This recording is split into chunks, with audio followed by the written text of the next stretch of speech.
So have you ever tried to change your life in a positive way, but your mind just talked you out of it? You said you were going to start that business. You said you were going to start going to the gym.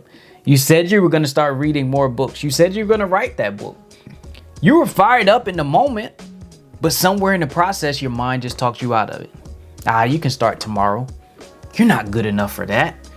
You're not even ready. Who do you think you are to be able to accomplish something like that? These are nothing more than excuses. They're lies dressed up in logic. But here's the truth. Discipline isn't one in your actions. Discipline is one in your dialogue. So in this video, we're going to talk about how to kill that weak voice in your mind so that you can become more disciplined. Because until you win the war up here, you will always lose the battles out there. Now, typically when people think about discipline, they think about the action of doing something. They think about going to the gym consistently, eating a clean diet, waking up early. These are the things that people naturally think about, but very few people think about dialogue when it comes to discipline. Dialogue. What does dialogue have to do with anything? Your dialogue, your internal communication, your self-talk, whatever you want to call it, is the most important aspect in becoming more disciplined.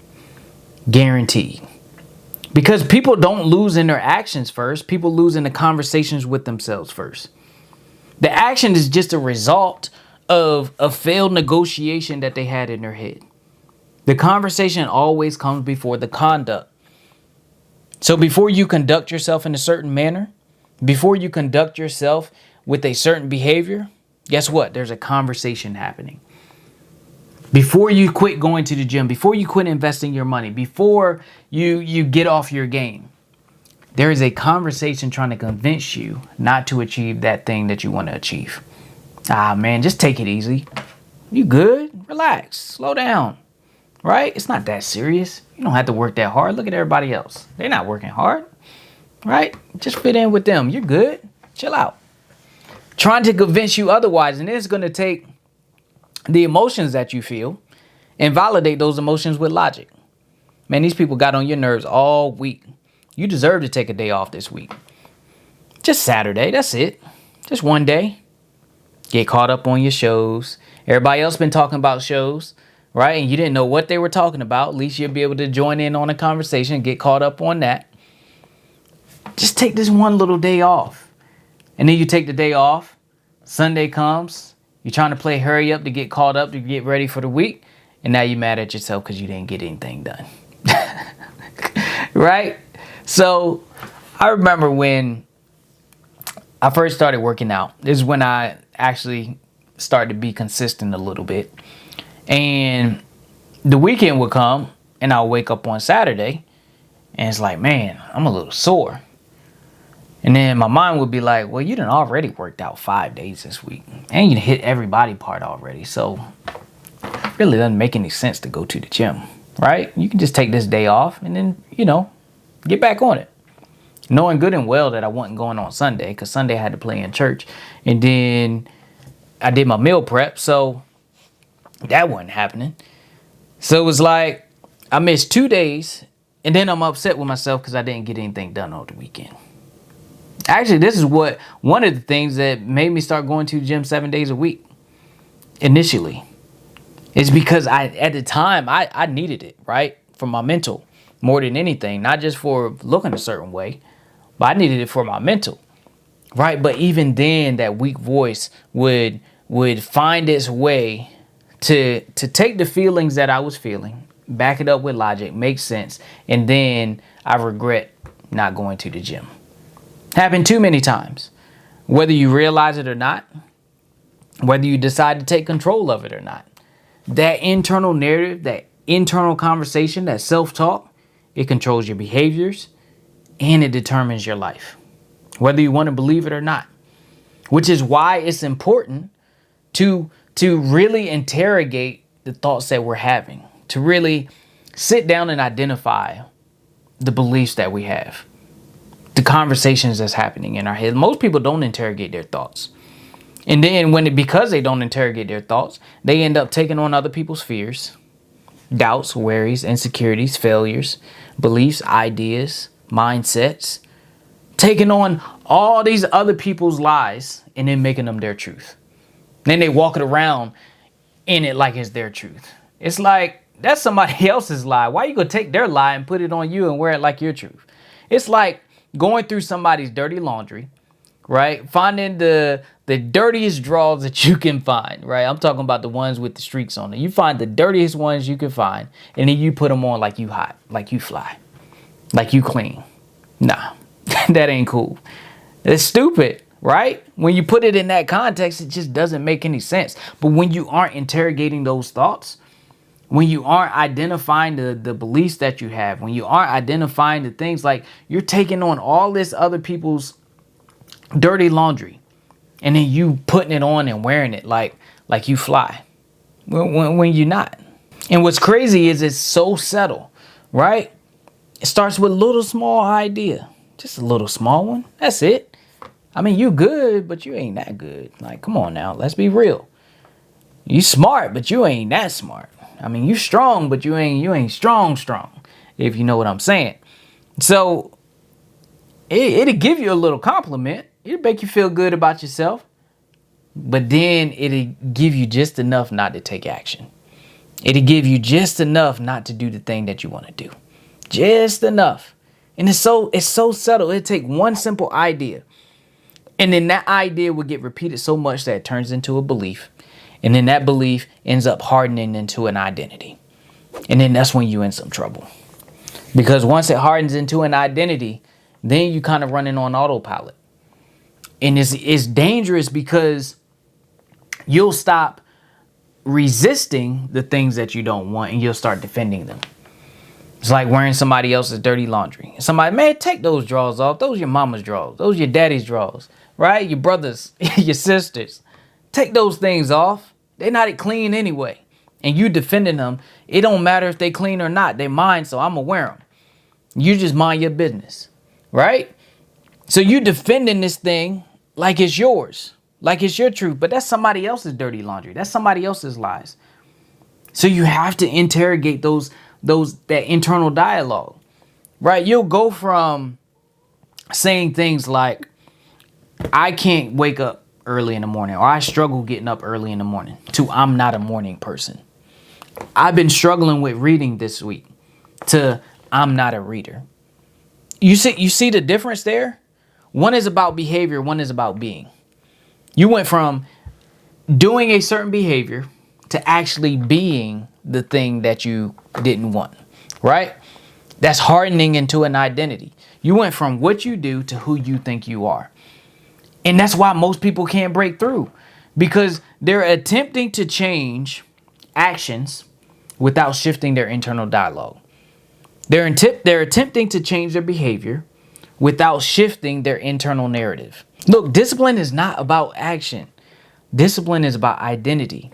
It is the process of becoming who you need to become so you can do the things you need to do consistently, because you can't do anything consistently unless you first are that type of person. Once you become that type of person who does it consistently, that's when you'll be consistent. It's just like me going to the gym. Going to the gym for me is not something that I have to think about. It's not something I have to force myself to do. It's not something that I have to negotiate with myself. Man, are you going to the gym today? You really don't feel like it. Because honestly, there is never a time where I really feel like it. I always feel like I got better things to do. It doesn't get any easier. So I have all the same things that everybody else struggles with, the people that don't go to the gym. It's just I go to the gym because it's who I am. It's not just what I do. So discipline is not just about an action, it's about an identity. It's about shifting your identity and transforming your identity into the person that you need to become. Not the person that you want to become. Remember, it's the process of becoming the person you need to become so you can do the things you need to do consistently.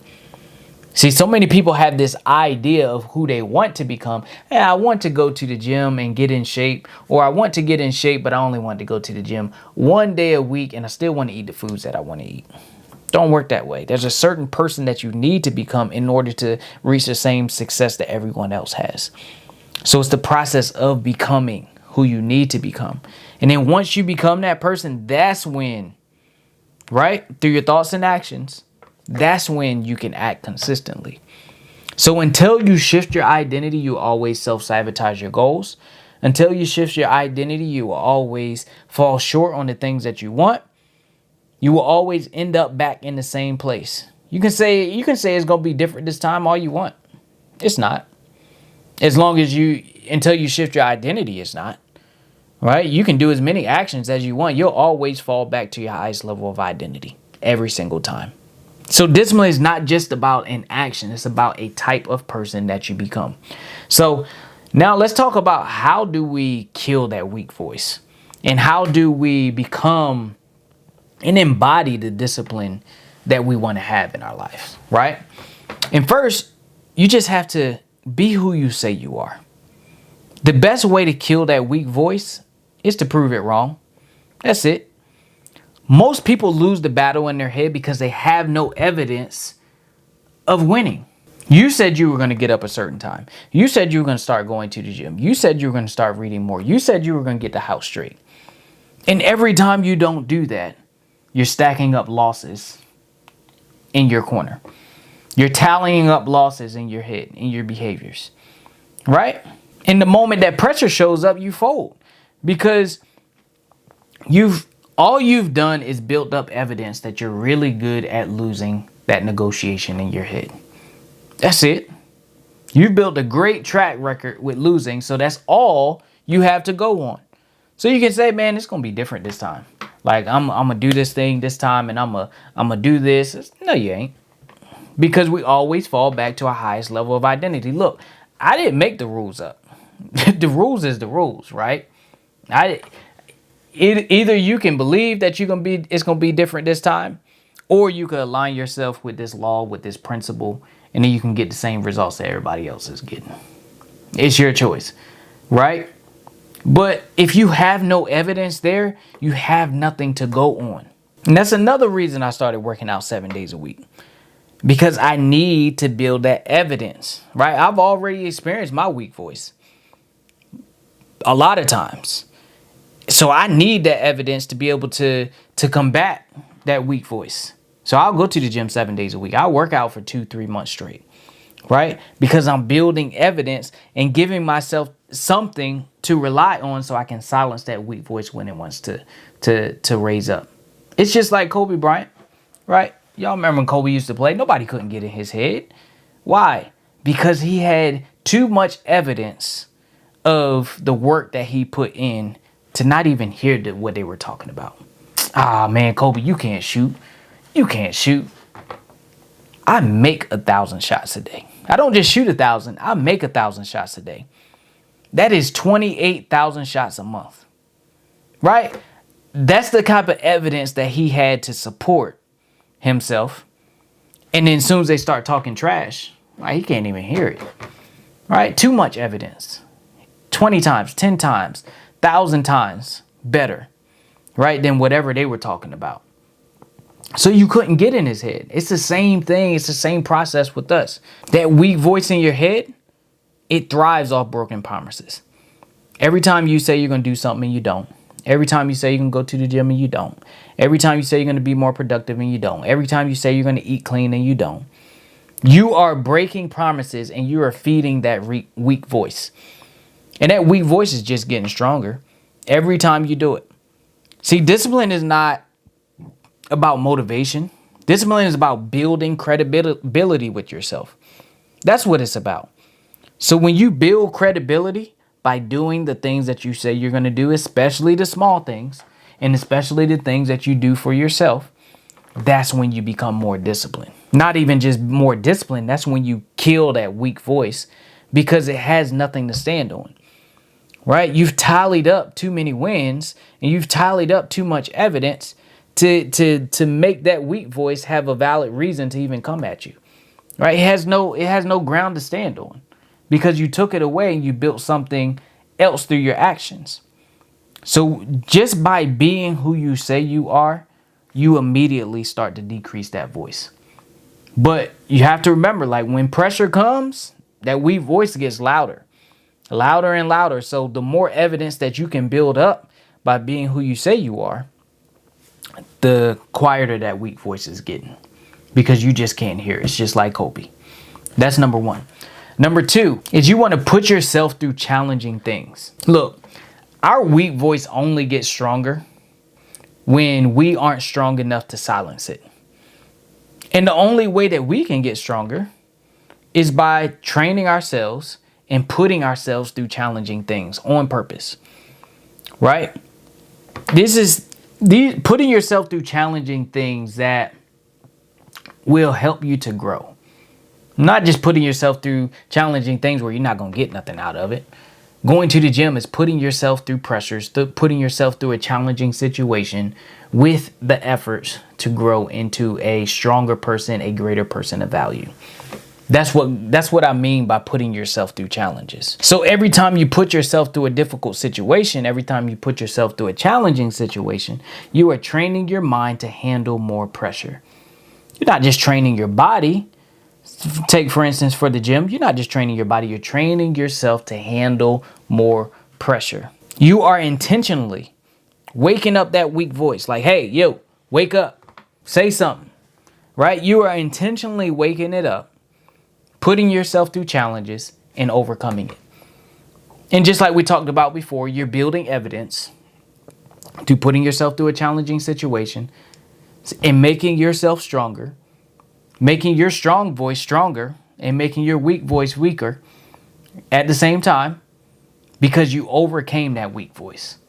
So now when the pressure rises and now when things get challenging, now you got something to stand on. It's like, man, I done already done this before.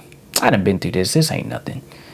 Like, yeah, I hear you. Or nah, I can't even hear you because I done put myself through so much. Like, it don't even faze me no more, right? It's about making yourself stronger to silence that weak voice. See, strength is never built on accident, right? Strength is built by intention. Strength is built on purpose. So the goal isn't to get rid of the weak voice. The goal isn't to get it to go away, but the goal is to make yourself stronger so then you can't even hear the weak voice. It might be there talking. It's like, I can't hear you. I'm just ignoring you. Voice is too loud. Talk up, speak up. But it can't because you have too much evidence built up. So you want to put yourself through challenging situations. And the last thing, you just want to surround yourself around high quality people. Listen, I say it all the time. Environment is the most powerful influence in the world. Environment is always going to be better than intention. I mean, look, you can have the right mindset all day long. But if you're hanging around small-minded people, if you're hanging around people with small standards, eventually you're going to start negotiating with mediocrity. Because like I said, environment is the most powerful influence in the world. So if you're hanging around those small-time people, eventually you're going to be a small-time person. So you want to hang around high-quality people, people that help elevate you. Because we will always act equal eventually to what our environment expects of us. So if our environment is dominated by strength and excellence and it expects excellence, guess what? Eventually, we're going to be excellent as long as we shift our identity in the process. But if our environment is dominated by weakness and mediocrity, and then we come in trying to be strong, guess who's going to win? Not that person that is strong, because it's dominated by weakness and mediocrity. Environment is a powerful influence. So you want to use it to your advantage. It's just like, say if you got a school bully, right? Somebody's bigger than you, stronger than you, faster than you. They talk louder than you. Like everything about them is better than you. And you're thinking about going up against this person one-on-one. He's like, man, I don't know how I'm going to beat this person. Like, I ain't going to back down. But at the same time, like, I don't know. Imagine now, different scenario, same bully, but now you got your boys with you. Now you got your girls with you. Now you got your brothers, your sisters, you got family with you. A totally different mindset, totally different game. It makes things a whole lot easier. Now you can walk in with confidence. Now you can approach that situation differently. It's the same thing. When you surround yourself around high quality people, when you surround yourself around people with high standards, people who think differently, people who put themselves through challenging situations, who does the things that they say they're going to do. Most importantly for themselves first and for other people. Right? People who are striving after something, people who are living with purpose, living with intention. When you start hanging around those type people and you go in with the right mindset, it makes things a whole lot easier. See, environment helps you to remove the friction, and it makes things so you don't have to do it alone. You don't have to do it on your own. And then you can kind of piggyback off other people's energy, right? So you want to surround yourself around high quality people. And when you do that, you're guaranteed to kill that weak voice. It don't even stand a chance. So I hope you enjoyed this video. Don't forget to like, comment, subscribe. Make sure you share this with somebody you feel might be able to get value from this video. And I will catch y'all in the next one.